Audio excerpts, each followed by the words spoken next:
Sir, Modi हुकूमत ने इन तीनों तबकों के खिलाफ ऐलान जंग कर दिया। क्या मन की बात से एक औसत घराने को खाना मिलता है? तो बेहद शुक्रिया सर, मैं इस बजट की मुखालिफत में बोलने के लिए खड़ा हूं और इस बात को ज़हन नशीन करनी चाहिए कि सर के पिछले 25 साल में से 15 साल बीजेपी और एनडीए इख्तिदार पर है और यही बुनियादी वजह है कि आज एक ग्रेजुएट बेरोजगार है, किसान खुदकुशी कर रहे हैं, एमएसएमई बंद हो रहे हैं और चीन से बगैर इंपोर्ट करे हमारे देश का निजाम नहीं चल सकता। ये सब जिम्मेदारी इस हुकूमत पर आयद होती है सर, वजीर आजम कहते हैं कि मुल्क विकसित भारत की राह पे है। मैं कहना चाहता हूं कि ये उस वक्त तक मुमकिन नहीं है जब तक इस मुल्क की 80 करोड़ आवाम फ्री राशन के बगैर जिंदा नहीं रह सकती। विकसित भारत उस वक्त तक मुमकिन नहीं है सर जब हमारे देश की लड़कियां न्यूट्रिशन और तालीमी मौके उनको बच्चों की तरह नहीं मिल जाते। सर, विकसित भारत उस वक्त तक मुमकिन नहीं है जब हमारे मुल्क के बच्चों को जो पढ़ना नहीं आता, प्रॉपर सेंटेंस नहीं लिख सकते। सर, विकसित भारत उस वक्त तक मुमकिन नहीं है जब इस देश की बहुत बड़ी आबादी गरीब है, एब्जेक्ट पॉवर्टी में है।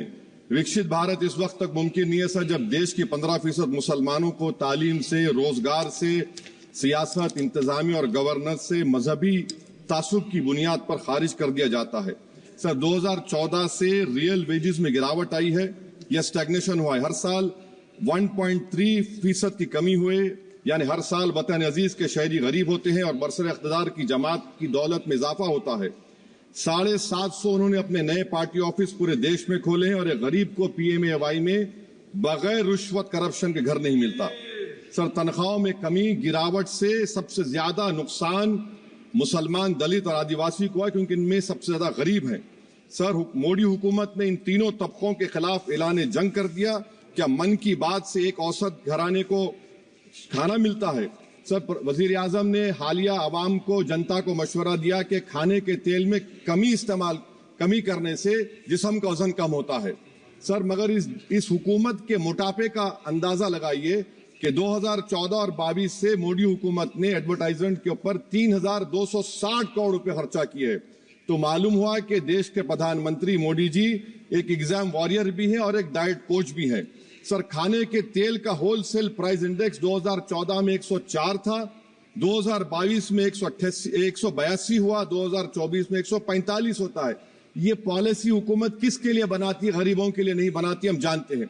सर, 80% भारत की आबादी माइक्रो न्यूट्रिएंट डिफिशियंसी है, सफर करती है। हेल्थ के बजट को हम देखें sir, as a percentage of total budget spend and share of GDP, इसमें कोई इजाफा नहीं हुआ है सर, बल्कि इसका शेयर 2018-19 से कम है। जब हेल्थ सेस लागू किया गया था, हजारों करोड़ हेल्थ सेस कॉर्पोरेट और इनकम टैक्स लोगों ने दिया, हमारे हेल्थ सेक्टर में कोई काम नहीं हो रहा है। सर, तालीम पे आ जाइए।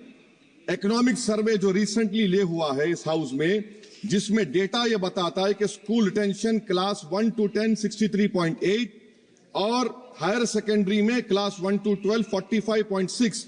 मतलब यह है कि सर, एक 1/3 हमारे बच्चे 10वीं तालीम को मुकम्मल नहीं करेंगे और आधे से ज्यादा 12th की तालीम नामुकम्मल करेंगे।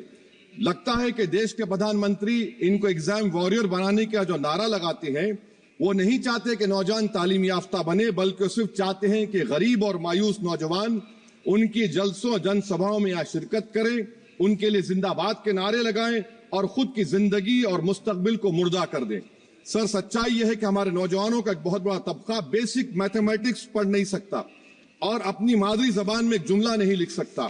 सर, जो सौतेला तासुब रवैया अक़लियतों के साथ हुकूमत कर रही है, इसकी मिसाल यह है कि वजारत अक़लियती बहबूद का बजट पिछले साल से कम हो गया है। सर, मैं एग्जाम्पल दे रहा हूं आपको।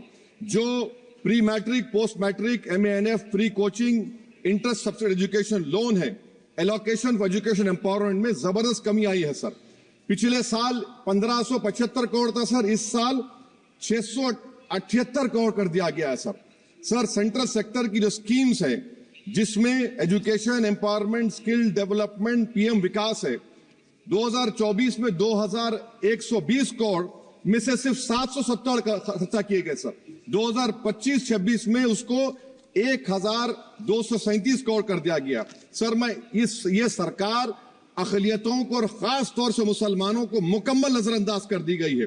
प्री मैट्रिक स्कॉलरशिप सर, पिछले साल 326 करोड़ में से 90 करोड़ रुपए खर्चा किए गए। पोस्ट मैट्रिक में इस साल 65% कमी कर दी गई, सिर्फ 413 करोड़। मेरिट कम मीन सर 33 करोड़ से 7 करोड़ कर दिया गया है। कौमी वक्फ बोर्ड तरक्याती स्कीम, शहरी विकास संपत्ति सर 2023-24 में 17 करोड़ में 8 करोड़ दिए गए, 1 करोड़ खर्चा हुआ। 2024 में 16 करोड़ सिर्फ 3 करोड़ रुपए दिए गए। इस साल 13 करोड़ रुपए दिए गए हैं। तो इससे अंदाजा होता है कि हुकूमत वक्फ की जायदादों को आमदनी का जरिया नहीं बनाना चाहती, उसको बर्बाद और खत्म करना चाहती है।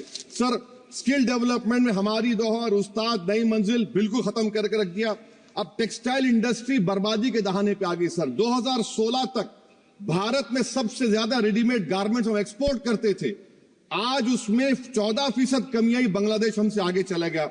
सर मैं एक मिसाल दे रहा हूं, मालेगांव में पावरलूम इंडस्ट्री में जो रोजगार देते हैं, ना उस पावरलूम इंडस्ट्री के लिए ना उसमें लेबरर के लिए कुछ इस बजट में रखा गया है। RODTEP, ROSCTL में एक्सपोर्ट प्रमोशन की पॉलिसी नहीं बनाई गई। ग्रुप इंश्योरेंस और GIS को क्यों बंद किया गया इन पावरलूम इंडस्ट्री के लिए? और फिर सर PLI स्कीम के बहुत बड़े दावे किए जाते हैं। ये PLI स्कीम प्रो कॉर्पोरेट है, जबकि इसको प्रो माइक्रो होना चाहिए था। मालेगांव की पावरलूम इंडस्ट्री के लिए इंफ्रास्ट्रक्चर डेवलपमेंट है। ये तासुब और सौतेला सुलूक मालेगांव पावरलूम और ये इंडस्ट्री से कब तक चलेगा? सर डेडलाइन, मोदी जी ये गवर्नमेंट डेडलाइन देती है। मेक इन इंडिया का वादा था सर 100 मिलियन जॉब्स, 12 से 14% ग्रोथ। हकीकत क्या है सर? सिर्फ 6% ग्रोथ है। मैन्युफैक्चरिंग एम्प्लॉयमेंट में सर 12.6 2011-12 में था, वो गिरकर 11.4 हो गया 2022-23 में। सर इकोनॉमिक यूरोपियन यूनियन की policy on carbon border adjustment mechanism EU deforestation regulation ये कहता है इसके ऊपर भारत का बहुत बुरा असर पड़ने वाला है।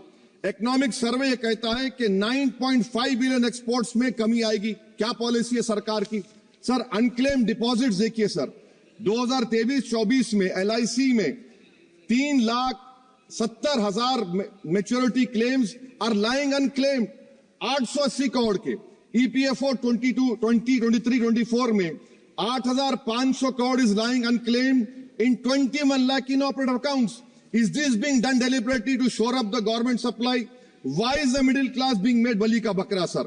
In February 2023, sir, 35,000 crore is lying vacant or unclaimed in public sector banks. Why don't you use it? And sir, the travesty of justice is in PM Poshan, sir, a cook or helper gets only 1,000 rupees for 10 months. Why can't the government increase? Sir, agriculture department का जो budget है 4,000 करोड़ कमी कर दी गई। मैं आदाद और शुमार और एक स्टडी की बुनियाद पर कह रहा हूं कि किसानों की अगर आमदनी 100 रुपये है तो ये हुकूमत 12 रुपये लेती है। जुल्म नहीं तो क्या है? Sir India steel industry export किया 13 बिलियन और उसमें से 1.2 बिलियन हमने एक्सपोर्ट किया था स्टील एल्यूमिनियम US को। अगर ट्रंप 25% टैरिफ लगाएगा ये सिग्निफिकेंट बर्डन होगा इंडिया के स्टील एक्सपोर्टर्स पर और इसीलिए इंडिया मेटल इंडेक्स गिरा है 3%। सर क्या पॉलिसी है सरकार की? सर कंक्लूजन में अब आप देखें the revenue through income tax is set to increase by 4 lakh crore for B24 while the corporate tax is only set to increase by 60,000 crore despite corporate profitability an all-time high while wage growth remains subdued. The share of income tax in total revenue has risen to 22.7% in financial year 19 to 33% in 25 while the share of both GST and corporate tax declined. This means that it is still the individual taxpayers paying income tax that is funding the government while corporation get an easy ride, sir. In conclusion, sir, the state I come from, Telangana से मैं आता हूं, तेलंगाना की आवाम ने 8 MP BJP को दिए। एक project आप नेशनल प्रोजेक्ट नहीं कर सकते, पालमारू इरिगेशन प्रोजेक्ट को नेशनल प्रोजेक्ट नहीं बनाते, गोदावरी के पानी को लाने का प्रोजेक्ट आप नहीं देते, मेट्रो को नहीं देते, एक स्टील बायारा, मेरे 8 MP आपके जीत के गए। ये लगता है कि बेचारे वो कितने कमजोर हैं कि जिस रियासत से जीत कर गए वहां पर कुछ नहीं कर सक रहे हैं सर। तो इसीलिए मैं इस बजट की मुखालिफत में खड़ा हूं। इससे कोई रोजगार में फायदा नहीं होगा, विकसित भारत नहीं बनेगा। आप लाख बोल लीजिए, हम 12 लाख का बाजा बजाइए, मगर बाजू GST का एक चौकीदार खड़ा हुआ है चोरी करने के लिए।